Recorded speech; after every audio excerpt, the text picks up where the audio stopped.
में कभी ऐसा कोई काम मत करना जिससे आपकी वजह से आपके परिवार और आपके माता पिता को जो है नीचा देखना पड़े।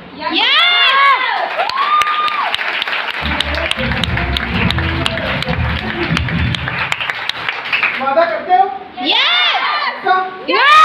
और अगर आपको लगता है कि नहीं फिर भी लड़कियों को जो है पाबंदी में रखा जाता है तो क्यों, उसका भी रीजन बताता हूँ। कई बार रोक टोक करते हैं, रोक नहीं होती।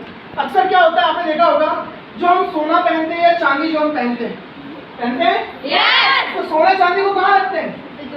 तिजोरी में। और जो लोहा होता है, भंगार होता है, उसको कहाँ रखते हैं? ड्रॉअर में। तो वैसे ही लड़कियां जो होती है वो सोने की तरह होती है, कीमती होती हैं, और लड़के जो होते हैं भंगार की तरह होते हैं।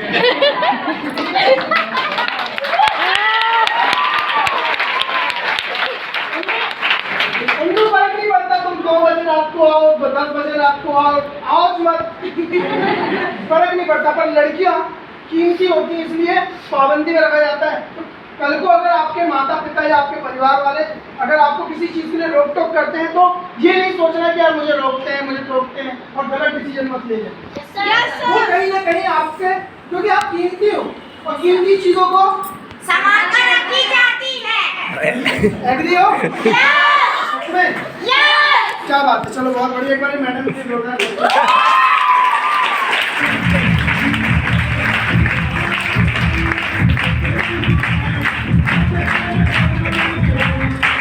जोश है यार, क्या जोश है यार।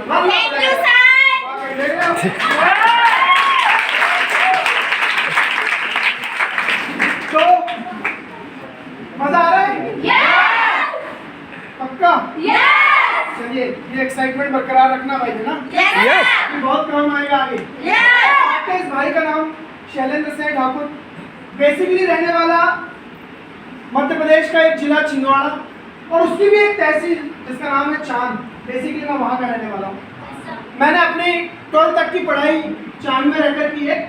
एक मिडिल क्लास फैमिली का बंदा, जिसके घर में कमाई के लिए सिर्फ एक साधन था, एक रास्ता था, वो भी टेलरिंग की दुकान। और बचपन से ही मैंने मतलब अपने फादर साहब की मदद की है टेलरिंग में। और उसकी सबसे बड़ी वजह ये थी क्योंकि एक गरीब व्यक्ति के पास, उसके पास जो है, अगर उसको अच्छी जिंदगी जीना है या अच्छा कुछ बेहतर करना है तो उसके पास रास्ते बहुत कम होते हैं। मेरे पास बहुत कम रास्ते थे और घर में उतनी अच्छी स्थिति नहीं थी। घर वालों ने एक ही चीज़ बताई थी कि बेटा देख, तू अगर पढ़ाई कर लेगा, तू अगर अच्छे परसेंटेज लेके आ जाएगा तो तेरी भी अच्छी नौकरी लग जाएगी, और अच्छी नौकरी लगेगी तो घर की स्थिति बदल जाएगी। बचपन से यही चीज़ मुझे बताई गई। मेरी जो डेली रूटीन हुआ करती थी, सुबह उठता था, तैयार होता था, पूजा करता था, उसके बाद फिर जाता था दुकान खोलता था, वहाँ से स्कूल जाता था। 11 बजे स्कूल गए, 4 बजे छुट्टी होती थी, फिर स्कूल से जो है घर नहीं जाना, उसके बाद दुकान आना, दुकान में काम करना 8:30 बजे तक, और उसके बाद फिर बंदा जो है घर आता था 8:30 बजे। 8:30 बजे जाने के बाद पढ़ाई करता था, और इसी यही सिलसिला लगभग ये 12वीं कक्षा तक चला। और मैं आपको बताना चाहूँगा, मुझे खेलने का बहुत शौक था, मुझे घूमने फिरने का बड़ा शौक था, दोस्तों के साथ मतलब इधर उधर जाना मुझे बड़ा अच्छा लगता था। पर क्या करें, मजबूरी थी। और पापा ने एक बात से जो है मुझे डरा कर रखा था। जब मैं दुकान पे काम करने जाता था तो पता है पापा एक चीज़ बोलते थे कि बेटा देख, अगर तू अच्छे से पढ़ाई नहीं करेगा, तू अगर खेलने कूदने में ज़्यादा ध्यान देगा ना, तो जो हमारे यहाँ चाय लेके आता था दुकान वाला, उसका उदाहरण देते थे कि अगर तूने अगर अच्छे से पढ़ाई नहीं किया ना तो इसकी तरह तेरे को कब्बसी होना पड़ेगा होटल में। और इस डर की वजह से मैं पढ़ाई करता था। और यकीन मानिए, मैं थैंक्स करना चाहूँगा अपने पेरेंट्स का, जिन्होंने मुझे सही रास्ता दिखाया। अगर वो नहीं दिखाते होते तो आज मैं पढ़ाई में उतना अच्छा नहीं, मतलब पढ़ाई में उतना अच्छा बंदा नहीं होता। आज अगर 10th की बात करें तो मेरा 86%, मतलब 10वीं कक्षा तक लड़कों में मैंने टॉप किया था। उसके बाद 10th में आपका छोटा भाई 86% के साथ क्वालिफाई किया, 100 आउट ऑफ 100 मार्क्स मैथमेटिक्स में लेके आया था बोर्ड।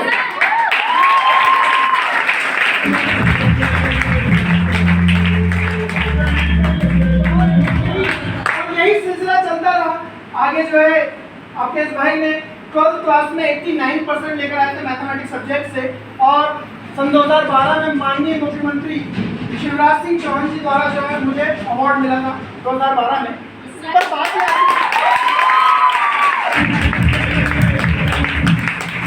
पर बात ये आती है कि जब परसेंटेज आपके अच्छे होते हैं ना, तो घर वालों को एक उम्मीद लग जाती है कि नहीं यार, ये लड़का जो है घर की स्थिति को बदलेगा। फिर बस घर वालों की उम्मीद बढ़ गई। लेकिन ये हर घर में होता है। जैसे जैसे हम लोगों ने काम करना शुरू किया दुकान में, तो घर की स्थिति थोड़ी ठीक हुई थी, थोड़ी स्थिति जैसी ही संभली ही थी। पर मेरे 12th के बाद एग्ज़ाम के टाइम पे घर में एक ऐसा हादसा हुआ, तो हमारी पढ़ाई के लिए मतलब हमारे पेरेंट्स ने जो मतलब मेरे पापा जी ने जितना पैसा सेव करके रखे थे मेरी पढ़ाई के लिए, वो पैसा चला गया किसमें? वो हादसे में। उस हादसे को जो है सेटल करने में। और दोस्तों यकीन मानिए, पढ़ाई में तेज था, करना भी चाहता था कि मैं इंजीनियरिंग करूं। मेरा सिलेक्शन भी हुआ था केमिकल इंजीनियरिंग से बीटेक करने के लिए ग्वालियर में, बट जनरल कैटेगरी में आने की वजह से स्कॉलरशिप नहीं मिलती थी। और घर वालों ने एक ही चीज़ बोल दिया था कि बेटा हमारे पास उतना पैसा है नहीं। तो फिर क्या था, वही हर किसी को जो करना होता है जिसको बोलते हैं सेक्रीफाइस। और अपन थे समझदार, तो घर वालों ने कहा कि यार एक काम कर, किसी से पूछ ले कि आगे तुझे क्या करना है, तेरे ऊपर छोड़ देते हैं। क्योंकि हमारा मतलब ये हर किसी के साथ होता है, यहाँ पर आए हुए हर व्यक्ति के साथ होता होगा। आपके पेरेंट्स कभी आपको ये नहीं बोलते कि तू ये कर और वो कर, वो आपके ऊपर छोड़ देते कि आपको क्या करना है। बेटा जो भी मदद की जरूरत पड़ेगी वो हम करेंगे, क्योंकि कोई भी माँ बाप अपने बच्चों का बुरा नहीं चाहता।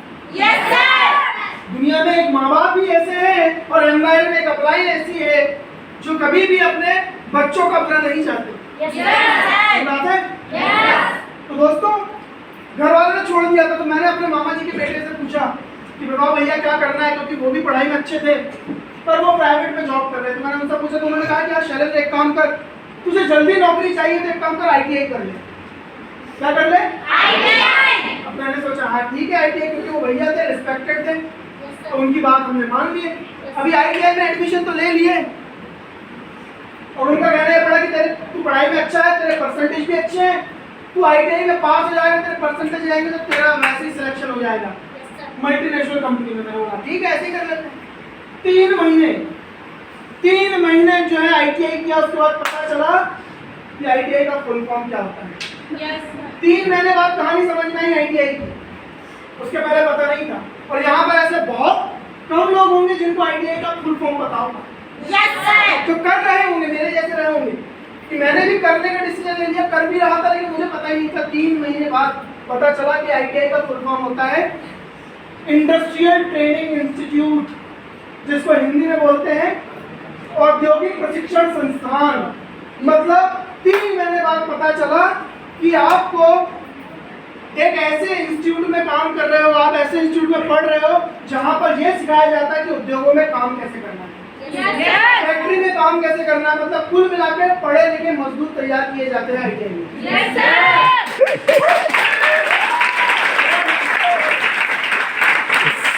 एक इंसान ने अगर पढ़ाई ना की हो तो वो अगर कहीं पर काम करता है तो उसको मजदूरी बोलते हैं, लेकिन अगर पढ़ा लिखा इंसान मजदूरी कर रहा मतलब समझ जाओ ITI किया है। क्योंकि वहाँ फुल 8 घंटे जो है आपको कैसे किसी फैक्ट्री में रहकर काम करना ये सिखाया जाता है। अपन ने इसलिए फोन बनाया पापा को, पापा जी ऐसी ऐसी कहानी है। कैसी कहानी है कि पापा ITI मतलब तो यहाँ तो अपना ऐसा समझ लो कि कभी अपन बड़ी जॉब बड़े पद को कभी हासिल नहीं कर पाएंगे, अपन जूनियर ही रह जाएंगे, 15-20 हज़ार में समझ के रह जाएंगे। तो उन्होंने एक चीज कही कि बेटा ठीक है अब तू देख ले, तुझे क्या लगता है, तुझे क्या करना है। फिर क्या था, फिर होता है ना जैसे हर एक लड़के या लड़की के जीवन में या उनके मोहल्ले पड़ोस में ऐसे एक व्यक्ति होते हैं जो आपको सलाह देते हैं। मतलब पूरा घर वाले भी जो होते हैं उनके पास पहुंचते हैं उनसे पूछने के लिए कि अगर कुछ भी करना है पढ़ाई को लेकर या कुछ आगे करना है तो वो चाचा से पूछते हैं। और हर किसी के घर में ऐसा एक व्यक्ति होता है। मेरे भी जो है मोहल्ले में एक व्यक्ति था ऐसा, मतलब थे, वो रिस्पेक्टेड है, आज भी है। तो उनसे पूछे कि बताओ क्या करना है, तो उन्होंने कहा शैलेंद्र तू कहाँ ITI के चक्कर में पढ़ा है, पढ़ाई लिखाई में तेज है, पढ़ाई लिखाई में अच्छा खासा है, तो क्यों ना UPSC की तैयारी करता है, कलेक्टर बन का है जो ITI में लगा मजदूर वाला काम करने में। हाँ चाचा बिल्कुल सही बोल रहे हैं। अपन ने मान लिया चाचा की बात, और UPSC क्रैक करना है, कलेक्टर बनना है, करना क्या पड़ेगा, पता चला कि उसके लिए पहले ग्रेजुएशन करना पड़ता है। Yes sir. हमने फिर ITI के साथ साथ BSc में एडमिशन ले लिया छिंदवाड़े के PG कॉलेज से। अब इसी बीच में किसी ने कहा कि यार UPSC की प्रिपरेशन करना आसान नहीं है, आप अभी से तैयारी करोगे तो 4-5 साल में आप तैयार हो पाओगे। मैंने बोला ठीक, अभी से कोचिंग करेंगे। UPSC की कोचिंग स्टार्ट कर दी। वहां जाके पता चला, हेलो, वहां जाके पता चला कि मेरे साथ में जो तैयारी कर रहे थे वो पिछले 8-8 साल से तैयारी कर रहे थे। मतलब बाल झड़ चुके थे, कुछ के बाल सफेद हो चुके थे, मतलब ये समझ लो कि मांग भरने की उम्र में वो फॉर्म ही भर रहे थे।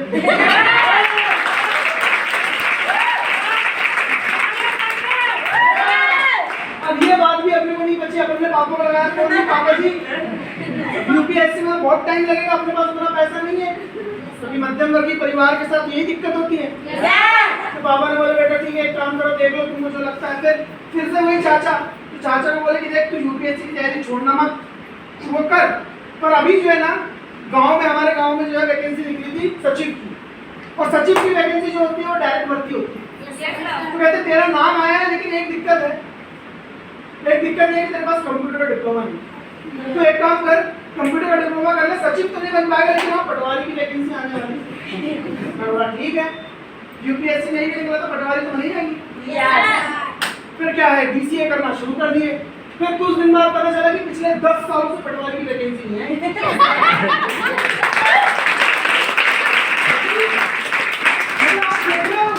आदमी मेहनत पे मेहनत किए जा रहा है, पर बाद में जो उसको झटके लग रहे हैं, उस झटके से जो आप सोचो यार, वो तो मैं था जो झटके सहन कर लिया, सदमा सहन किया, नहीं तो कई लोग तो आत्महत्या कर लेते हैं, कई स्टूडेंट प्रेशर में आके आत्महत्या कर लेते हैं।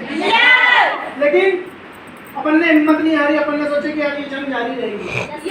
फिर क्या था, पता चला कि पटवारी की वैकेंसी, फिर अभी आई थी पटवारी की वैकेंसी, अभी देखो उसमें भी व्यापक घोटाला हो गया। उसमें भी जो है उसमें भी घोटाला हो गया। अब इसके बाद किसी ने कहा कि पटवारी की वैकेंसी नहीं है, तो अब क्या करेगा, अपने को चाहिए तो जल्दी नौकरी, क्योंकि अपने बाद फिर एक बंदा और था, पढ़ने वाला छोटा भाई था। अपन पढ़ाई में तेज थे, वो बहुत तेज था, और छोटे भाई की बात करें तो पढ़ाई में बहुत तेज था। तो मैंने सोचा कि यार क्यों ना क्या किया जाए, कुछ ऐसा काम ढूंढा जाए जिसमें जल्दी से जो है क्या हो जाए, अपन पैसा कमाने लगे तो अपनी पढ़ाई में जो पैसा खर्च हो रहा है वो घर वाले उसको एफोर्ड कर सकें। फिर क्या था, किसी ने बताया कि यार हाइट पर्सनालिटी अच्छी है, क्यों ना तुझे जल्दी नौकरी चाहिए तो तू एक काम कर, आर्मी की तैयारी कर। आर्मी की तैयारी करने में एक तो ग्राउंड निकालना पड़ता है, फिर फिजिकल निकालना पड़ता है, फिर रिटर्न देना पड़ता है। पहले हमारे समय में ऐसा होता था। तो अगर तू NCC कर लेगा, C सर्टिफिकेट होगा तेरे पास, तो तुझे रिटर्न नहीं देना पड़ेगा, बस तू ग्राउंड निकालना, हाइट पर्सनालिटी तेरी अच्छी है, तेरा सिलेक्शन वैसे हो जाएगा। फिर क्या था, अपन ने NCC में ज्वाइन कर ली। अभी समझ जाओ कि जिंदगी में क्या चल रहे थे, मतलब आप समझ सकते हो कि एक बंदा ITI भी कर रहा है, BSc भी कर रहा है, UPSC की तैयारी भी कर रहा है, DCA भी कर रहा है, NCC भी कर रहा है, मतलब इस बंदे के पास खाना खाने के लिए भी फुर्सत नहीं होती। सुबह से लेकर रात तक, मतलब सुबह 6:45 बजे से लेकर रात के 8:30 बजे तक बंदे का शेड्यूल टाइम था। और ये किस वजह से हुआ था पता है, इस वजह से हुआ था क्योंकि मैं अपने डिसीजन पे नहीं चल रहा था। मुझे लोग जैसा जैसा बताए जा रहे थे, जैसा जैसा धक्का दिए जा रहे थे, मैं वैसा वैसा भागा रहा। मैंने खुद का कुछ डिसाइड नहीं किया था। और मैं थैंक्स करना चाहूंगा उस परमपिता परमेश्वर का, मैं थैंक्स करना चाहूंगा उस मालिक का कि उसने मेरी जिंदगी में एक ऐसी शख्सियत को पहुंचाया जिसने मेरी भटकती हुई जिंदगी, मतलब जो बैंड बजाते हैं कि नहीं, मेरी बैंड बज रही थी, इस बैंड बजती जिंदगी को लाइन पर लेकर आया। आपकी जोरदार तालियों के साथ मैं नाम लेना चाहूंगा, his none other than mister Vijay Kumar Hanumat.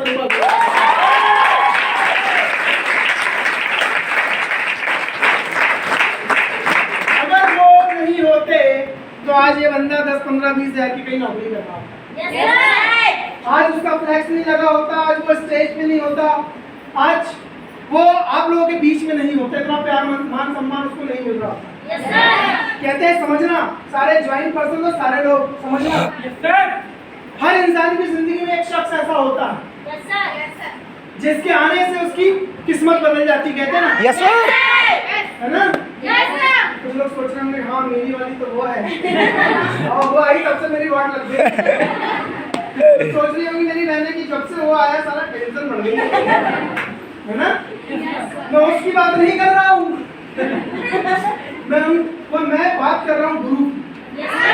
जब आपके जीवन में एक व्यक्ति जो गुरु बनकर आता है और कहते हैं हेलो, गुरु जो है वो नहीं जो सिर्फ स्कूल में पढ़ाए। देखो हमारे प्रथम गुरु हमारे माता पिता होते हैं। उसके बाद दूसरे जो गुरु होते हैं जो हमको शिक्षा देते हैं, लेकिन एक गुरु वो होता है जो आपको जिंदगी जीने का तरीका सिखाता है। वो आपका जिंदगी का गुरु होता है, जीवन का गुरु होता है।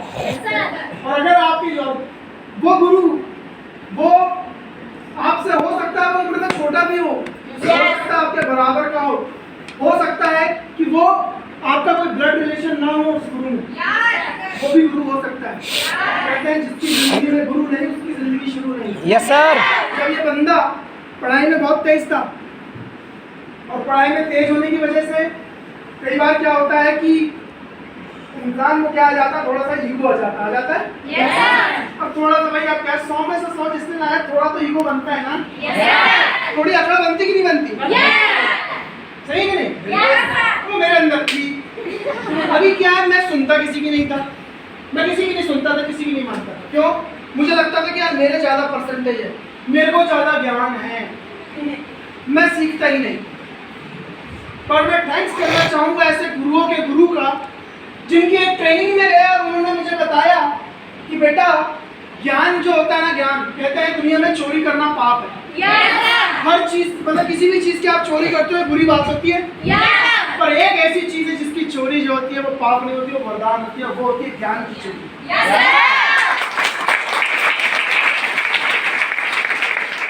यहाँ से आप कुछ ले जाना, ज्ञान की चोरी करके ले जाना, क्योंकि ये चोरी जो है पाप नहीं होती। उस दिन समझ में आया कि जिंदगी में सीखना जरूरी है। मुझे उस दिन समझ में आया, मेरा ईगो उस दिन टूट गया, बिखर के चकनाचूर हो गया। मुझे बाद में जब समझ में आया कि यार साला इस इंडस्ट्री में अगर आपको आगे बढ़ना है तो आपको इस इंडस्ट्री के गुरुओं से जो है सीखना पड़ेगा, यहाँ के महारथियों से सीखना पड़ेगा। और दोस्तों फिर क्या था, जब ये बात समझ में आ गई, थोड़ी लेट समझ में आई। आज दुख होता है इस बात का कि यार वो बात अगर काश पहले दिन से समझ होती तो आज जो मेरे पास है वो आज से 3 साल पहले मेरे पास होता। 2 से 3 साल खराब किए हैं सिर्फ इस अकड़ में। मुझे सब आता है, मुझे सब पता है, मैं ज़्यादा पढ़ा लिखा हूँ, लेकिन वो अकड़ जो है, मैं ज़्यादा पढ़ा लिखा था पर मैं किताबी नॉलेज रखता था, इस इंडस्ट्री का इस फील्ड का ज्ञान नहीं था मेरे पास। फिर क्या दोस्तों, एक ऐसे गुरुओं के गुरु हमारे जीवन में आए जिन्होंने सिखाया, और मैं आप सबकी दहाड़दार क्लैपिंग के साथ उनका नाम लेना चाहूंगा। इस number engineer Pramod Singh sir का।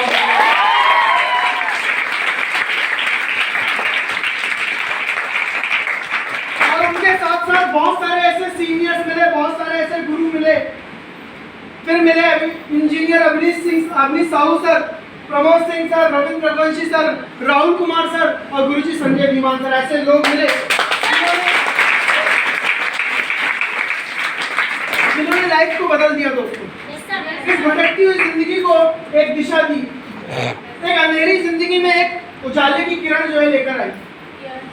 पर दोस्तों पता है, जितना आसान आपको लग रहा है कि आप सर को जो है एम्बॉय डायरेक्ट सेलिंग का कंसेप्ट मिला होगा, विजय सर आए होंगे, उन्होंने समझाए होंगे और सेलिंग सर ने हिंदी दे दी होगी, ऐसा पैसा निकाल के दे दिया होगा।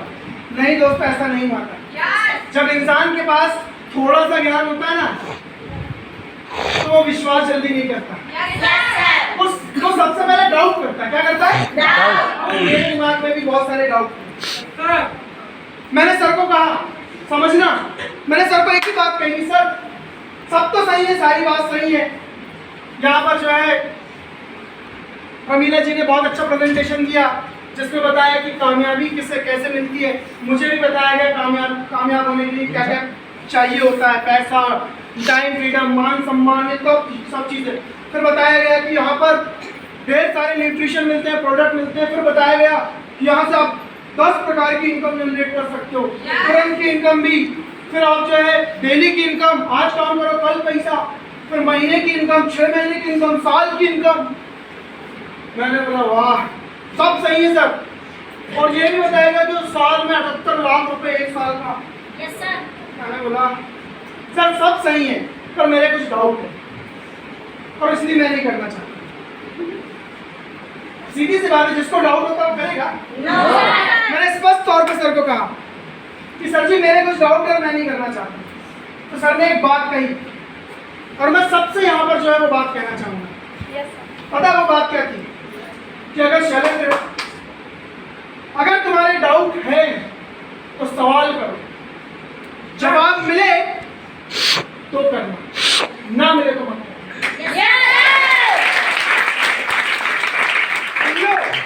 अगर आपके भी डाउट हैं तो सवाल करो, जवाब मिले तो करना, नहीं तो मत करना।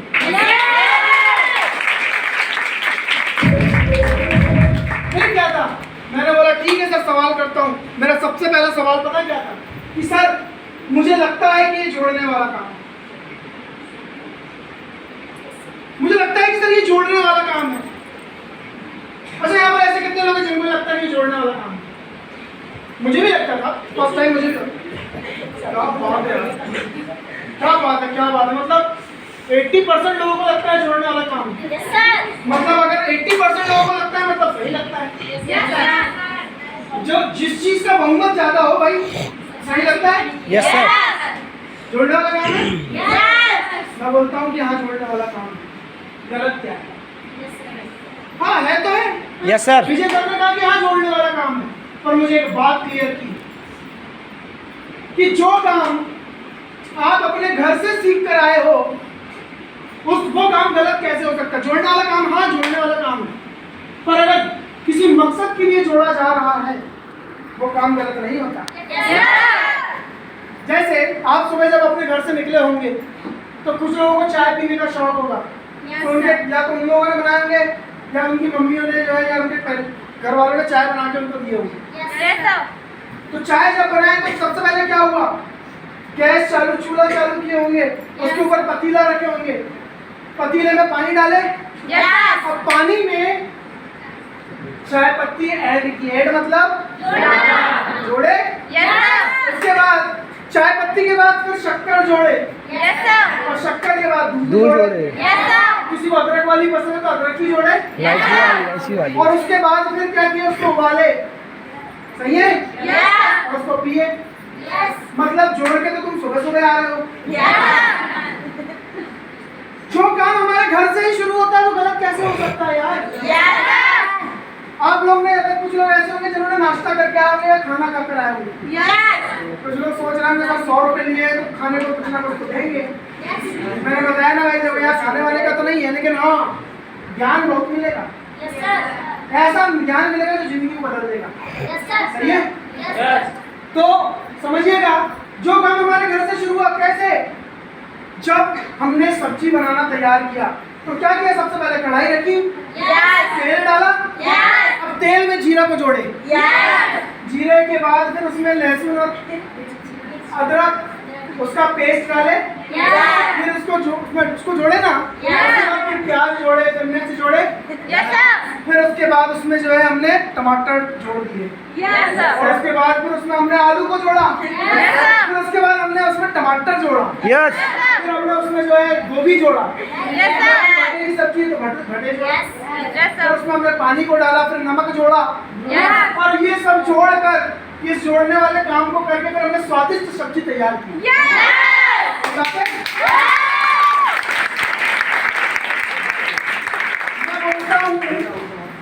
मैं ये बोलता हूँ कि अगर जोड़ने वाला काम सच में इतना गलत होता तो फिर हमारे घर में सब्जियां सही क्यों नहीं खाई जाती? जोड़कर क्यों खाई जाती है? जोड़ना गलत नहीं है, पर किसी मकसद के लिए जोड़ना सही होता है। जैसे जोड़ना मतलब ऐड करना, एडमिशन। एक बच्चे का स्कूल से जोड़ना, स्कूल में जोड़ना, उसकी पढ़ाई को अच्छी मतलब उसकी पढ़ाई अच्छी करना, ये उसके पीछे मकसद होता है। एक व्यक्ति अपने आप को बैंक से जोड़ता है, बैंक में अकाउंट खुलवाता है, उसका मकसद है कि अपने पैसों को सुरक्षित रख सके। वैसे ही हम लोग जोड़ने वाला काम करते हैं, हम बिल्कुल करते हैं और गलत नहीं है। हर इंसान जोड़ रहा है, एक दुकानदार भी जोड़ रहा है कि भैया ग्राहक मेरे लिए, सब्जी वाला भी जोड़ रहा है कि बहन जी ये 5 रुपए की धनिया आती के बाद में दे देना, अभी तो फ्री में ले जाओ। तो एक नींबू फ्री में दे दे रहा है आपको कि बहन जी अगली बार मेरे पास से लेके आ, क्योंकि जोड़ रहा है। हर व्यक्ति जोड़ने का काम कर रहा है, नहीं है? अब बताओ जोड़ना अच्छा है कि तोड़ना अच्छा है? तो एम्पायर में हम एक मकसद के साथ यहाँ पर जुड़ते हैं, लोगों को जोड़ते हैं, एक मकसद है। वो मकसद क्या है? एक अच्छी हेल्दी लाइफ स्टाइल, बेहतरीन प्रीमियम प्रोडक्ट के साथ, हेल्थ न्यूट्रिशन के साथ अपने आप को जोड़ना, जिससे हम अपने और अपने परिवार को एक अच्छा स्वास्थ्य दे सकते हैं, एक निरोगी शरीर हम यहाँ से लोगों को दे सकते हैं। साथ ही साथ लोगों को एक लाइफ स्टाइल से जोड़ना, एक मकसद है यहाँ पर कि गरीबी वाली जिंदगी, बेरोजगारी भरी जिंदगी में लोगों को एक रोजगार देना, ये मकसद है। साथ ही साथ एक अच्छी पर्सनालिटी देना। आज लोगों को बोलना नहीं आता, क्या बोलना है, क्या बोलना है, ये तो वो जो है, सॉरी कैसे बोलना है, ये तो वो क्या बोलना है वो 2 साल में 3 साल में सीख जाता है। Yes sir. कैसे बोलना है, कहाँ बोलना है, पूरी जिंदगी गुजर जाती है, लोग नहीं सीख पाते। Yes sir.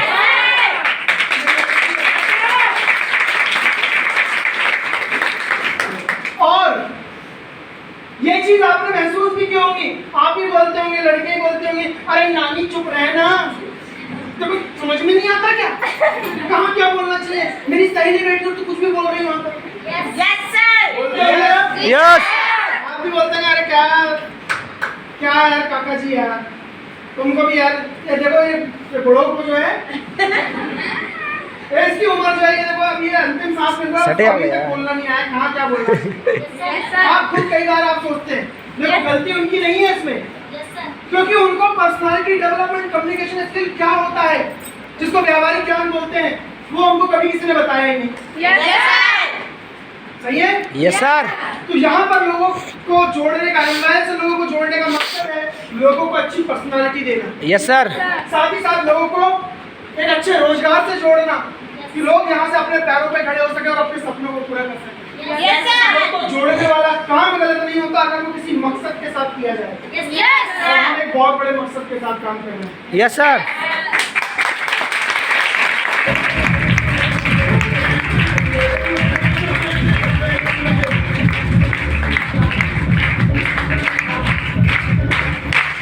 फिर क्या था, विजय सर से मैंने बोला कि सर जोड़ने वाला काम, तो फिर सर ने बोला कि अब समझिए, सर ने समझाया, मैंने बोला सर सही है, अभी गलत नहीं है। मैंने बोला सर पर मेरा एक डाउट और है, क्या कि सर अब आप बोल रहे हैं कि जोड़ने वाला काम है, लेकिन फिर भी मुझे समझ में नहीं आया कि काम क्या है, इसमें करना क्या होता है। सीधी सी बात है। Yes sir. ऐसे कितने लोग हैं जिनको ये लगता है कि यार, जिनका ये डाउट होगा कि सर मुझे समझ में नहीं आया कि काम क्या है। कुछ लोग सोच रहे होंगे कि आप यहाँ जब से आए तब से आर यू एक्साइटेड बोल रहे हैं, जब से यहाँ पर आए बस ताली बजाने आ रहे हैं। तो क्या ये ताली बजाने वाला काम तो नहीं है सर?